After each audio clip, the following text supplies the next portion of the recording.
Hi everyone, जिस video का आप लोगों को बेसब्री से इंतजार था वो वीडियो आ गई है। तो आज हम लोग बात करेंगे क्या रोड मैप फॉलो करना है आपको फ्रॉम अक्टूबर टू फरवरी।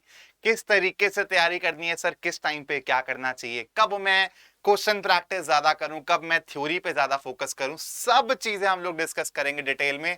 बहुत छोटा सा वीडियो रहेगा बेटा, 5 से 7 मिनट का, तो जरूर वीडियो को स्टार्टिंग से लेके एंड तक देखना। तो चलो बच्चों, हम चालू करते हैं अपनी आज के डिस्कशन को। और आपको दिख रहा है मैंने कुछ लिखा हुआ है यहाँ पे, ठीक है? तो क्या लिखा हुआ है मैं आपको एक एक करके सारी की सारी बातें समझाता हूं बेटा। इस टाइम पे मेरे हिसाब से 3 हिस्सों में बटी हुई है स्टूडेंट की कैटेगरी, ठीक है? आप लोग 3 हिस्सों में बटे हुए हो। एक ग्रुप है वैसे स्टूडेंट्स का जिनका कॉन्फिडेंस तो एकदम अपरंपार है, मतलब एकदम हाई लेवल कॉन्फिडेंस है, लेकिन तैयारी एकदम जीरो है। मतलब उनको टेंशन नहीं है कि बोर्ड एग्जाम आने वाले हैं, उनके हाफ ईयरली में भी अच्छे मार्क्स नहीं आए, लेकिन अभी भी कोई मेहनत करने की इच्छा नहीं है कि देखी जाएगी वाला एटीट्यूड। तो जो केयरलेस बच्चे हैं वो है टाइप 1 में। स्विल्स तो रहे हैं, कोई सिलेबस कवर नहीं हुआ है और no concern for board exams whatsoever, लेकिन कॉन्फिडेंस हाई है। तो भाई एक तो पॉजिटिव है कि कॉन्फिडेंस हाई है कि देखी जाएगी भाई। फिर आते हैं दूसरी कैटेगरी वाले बच्चे जो शायद हाफ ईयरली एग्जाम्स में 40%, 50%, 60% स्कोर कर पाए मार्क्स, लेकिन बच्चों का कॉन्फिडेंस थोड़ा सा कम है, थोड़ा सेल्फ डाउट है उनके मन में। सिलेबस उतना कवर नहीं हुआ है जितना होना चाहिए था, लेकिन ऐसा भी नहीं है कि टाइप 1 जितने बुरा हाल है। तो मतलब 30-40% सिलेबस कवर हुआ है, कॉन्फिडेंस थोड़ा सा लो है, लेकिन मेहनत करना चाहते हैं, कंसर्न्ड हैं, अच्छे मार्क्स स्कोर करना चाहते हैं। फिर आते हैं बेटा कैटेगरी 3 वाले स्टूडेंट्स। कैटेगरी 3 वाले स्टूडेंट्स क्या है? एट पेस चल रहे हैं, अच्छा सिलेबस कवर हुआ है, 70-75 प्लस मार्क्स स्कोर किए हैं हाफ ईयरली एग्जाम्स में, कॉन्फिडेंस भी बहुत अच्छा है। इन बच्चों को क्या ध्यान में रखना चाहिए? अब एक एक करके मैं बात करूंगा तीनों कैटेगरी वाले बच्चों के लिए कि आप लोगों का रोड मैप क्या होना चाहिए आने वाले दिनों में। तो ध्यान से सुनना, यहां पे मैं सब बच्चों को केटर करूंगा। मैं चाहता हूं हर कैटेगरी वाला बच्चा मिलके टॉपर्स प्रोड्यूस करे, अभी भी हर कैटेगरी से। बेटा ये वाला बच्चा तो ऑलरेडी टॉपर कैटेगरी में है, लेकिन टाइप 1 और टाइप 2 वाला बच्चा भी टॉपर बन सकता है अगर आप अभी से जो मैं आपको बताने वाला हूं रोड मैप वो फॉलो करोगे तो चलो सबसे पहले बात करते हैं अपने फेवरेट टाइप 1 वाले स्टूडेंट्स के बारे में कि भाई कॉन्फिडेंस ऐसा है लेकिन अभी भी जीरो पे स्टक हैं, आगे नहीं बढ़ना चाहते हैं, चाहते ही नहीं है आगे बढ़ना। ऐसा नहीं है कि कुछ प्रॉब्लम्स हो रही हैं, बढ़ना ही नहीं है, करनी नहीं है पढ़ाई, भाई करा के दिखाओ पढ़ाई। तो ऐसे वाले माइंडसेट वाले बच्चों के लिए बेटा देखो, मैं आप लोगों को बहुत क्लियरली बोल रहा हूं, इसको आप वार्निंग समझ लो, रिक्वेस्ट समझ लो, जो समझना चाहे समझ लो। अभी नहीं तो कभी नहीं। अगर अभी नहीं चालू करते हो बेटा तो आपको शायद अपना साल रिपीट करना पड़ सकता है, या फिर कंपार्टमेंट्स के चक्कर में फंसे रहना पड़ सकता है। बच्चे आपसे 3-4 महीना आगे निकल जाएंगे और आप लोग कंपार्टमेंट एग्जाम्स ही देते रह जाओगे, ठीक है?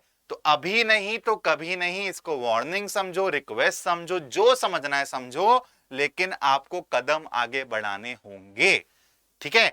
अब बेटा कैसे कदम आगे बढ़ाओगे? तो देखो सबसे पहले तो आपके जो हाफ ईयरली में चैप्टर्स आए थे, अब आपको उनको पैरेलली कवर करना चालू करना पड़ेगा। और जो अभी आपका सिलेबस चल रहा है स्कूल में, कोचिंग में, यहां पे आप चैनल में फॉलो करते हो, तो अभी वाली चीजें जो सेकंड फेज वाले चैप्टर्स हैं उनको भी पैरेलली चलाना पड़ेगा। तो आपका जो पीछे के बैकलॉग्स हैं वो भी आपको कवर करनी है, और आगे जो चैप्टर्स चल रहे हैं उनके पैरेलली भी आपको चलना है। तो आपकी मेहनत हो गई अब डबल, ठीक है? तो आपको पुराने चैप्टर्स की थ्योरी भी करनी है, और सबसे पहले एनसीईआरटी और एग्जाम्पलर के बेसिक बेसिक क्वेश्चंस आप लोग करके अपने हाफ ईयरली में आए हुए चैप्टर्स को अच्छे से रेडी कर लो। और पैरेलली आपके जो भी अभी चल रही हैं चीजें, पैरेलली आपको प्रेजेंट में भी रहना है। Also have to focus on phase 2 chapters. तो अब आपकी मेहनत होगी डबल, अब आपकी मेहनत होगी डबल। तो आपको पीछे वाले चैप्टर्स भी उठाने हैं एक एक करके, और आगे वाले चैप्टर्स जो ऑलरेडी चल रहे हैं उनको भी आपको पकड़ के रखना है। तो बैकलॉग्स भी क्लियर करनी है और प्रेजेंट में भी अच्छे से सिलेबस को कवर करना है। तो ये स्ट्रैटेजी रहेगी मेरी टाइप 1 वाले स्टूडेंट्स के लिए। अब टाइप 2 वाले स्टूडेंट्स के लिए क्या स्ट्रैटेजी रहेगी? जो बच्चे थोड़े कॉन्फिडेंस में लो हैं, उतने अच्छे मार्क्स नहीं स्कोर कर पाए, 30-40% सिलेबस कवर हुआ है, लेकिन करना चाहते हैं मेहनत, बस उनको एक राइट डायरेक्शन चाहिए, राइट गाइडेंस चाहिए। तो बेटा सबसे पहले तो आप लोग क्या करोगे, जैसे टाइप 1 वाले स्टूडेंट्स को एकदम बेसिक लेवल से चालू करनी है, हाफ ईयरली के में जो चैप्टर्स आते हैं उनको आपको एकदम बेसिक लेवल से नहीं करनी। आप सबसे पहले फोकस करो क्वेश्चन प्रैक्टिस पे, ठीक है। एक बारी आप बेसिक तरीके से थ्योरी को रिवाइज कर लो फटाफट सारे चैप्टर्स की।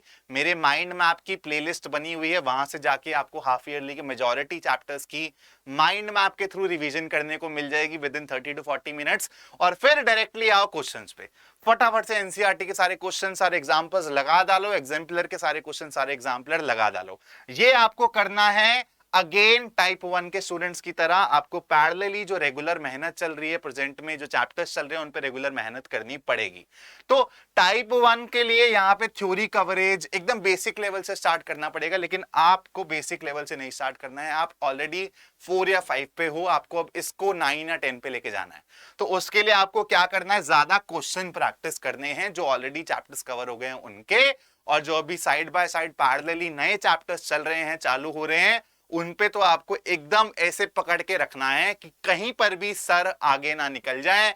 हर चीज जो जिस दिन होगी उसी दिन मैं रिवाइज भी करूंगा, उससे रिलेटेड उस दिन क्वेश्चंस भी करूंगा।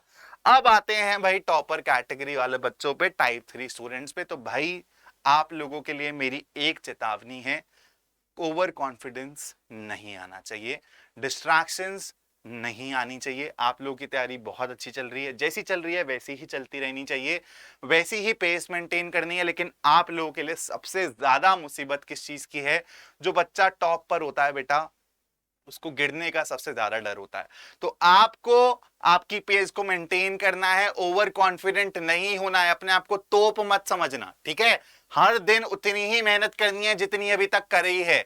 रेगुलर एफर्ट्स रखना, रेगुलर कंसिस्टेंसी रखना सबसे ज्यादा मुश्किल होता है। तो सबसे मुश्किल टास्क इसलिए मैं बोल रहा हूं टाइप 1 वाले बच्चों के लिए मुश्किल नहीं होगा, टाइप 2 वाले बच्चों के लिए, क्योंकि उनको हमेशा अपनी ग्रोथ दिखेगी अगर अब वो मेहनत करेंगे। लेकिन आपने ऑलरेडी ग्रोथ कर ली है, अब आपको उस ग्रोथ को मेंटेन करना है। तो आपको अब पॉजिटिव नहीं जाना है, लेकिन आपको सिर्फ उसको मेंटेन करना है, जो सबसे ज्यादा मुश्किल होता है। तो सबसे बड़ी चेतावनी आप लोगों के लिए है, don't get distracted and don't be over confident, ठीक है। और आप लोगों को बेटा और क्या एक एक्स्ट्रा चीज करनी है जिससे आपके कॉन्सेप्ट्स और अच्छे होंगे, जो आपके हाफ ईयरली में चैप्टर्स आए थे उसके आप अच्छे क्वेश्चंस करो। आरडी शर्मा, आरएस अग्रवाल से, एग्जाम्पलर से जो भी इंपॉर्टेंट क्वेश्चंस आपको मार्क कराए गए हैं, तो उन क्वेश्चंस को प्रैक्टिस करना चालू करो, ताकि आपके पुराने चैप्टर्स जो ऑलरेडी कवर हो गए हैं उनके बेसिक्स और ज्यादा अच्छे हो जाएं, उनके आप ज्यादा क्वेश्चन वैरायटी देख लो, तो आपकी तैयारी एक +1 लेवल पे चली जाएगी, ठीक है। तो ये मेरी स्ट्रैटेजी थी, रोड मैप थी for all type of students जो अभी डिफरेंट डिफरेंट फेजेस में हैं और ऐसी चीजें जानना चाहते थे कि सर अब करें क्या। अब जरा स्ट्रैटेजी को बेटा मंथ वाइज हम लोग डिवाइड कर लेते हैं। अक्टूबर ऑलमोस्ट 12 हो गई है, 11-12 हो गई है, और हमें पता है फरवरी 15 से बोला जा रहा है, एक्सपेक्ट किया जा रहा है कि एग्जाम्स चालू हो जाएंगे। तो बेटा मैंने क्या किया है, अक्टूबर से फरवरी और अक्टूबर से दिसंबर और फिर दिसंबर से फरवरी, इन 2 फेजेस में बांट दिया है मैंने अक्टूबर से फरवरी की टाइमलाइन को। इसमें बच्चे क्या करेंगे, इसमें सिलेबस कवरेज पे बहुत ज्यादा फोकस रहेगा, ठीक है। सिलेबस कवरेज पे ज्यादा फोकस रहेगा, और क्वेश्चन प्रैक्टिस आपको एनसीईआरटी और एग्जाम्पलर से ज्यादा करनी है। इसमें एनसीईआरटी और एग्जाम्पलर से ज्यादा क्वेश्चन प्रैक्टिस करनी है, और सिर्फ इंपॉर्टेंट क्वेश्चंस ओनली, सारे नहीं करने, ओनली इंपॉर्टेंट क्वेश्चंस पे फोकस करना है, only important questions of reference book, ठीक है।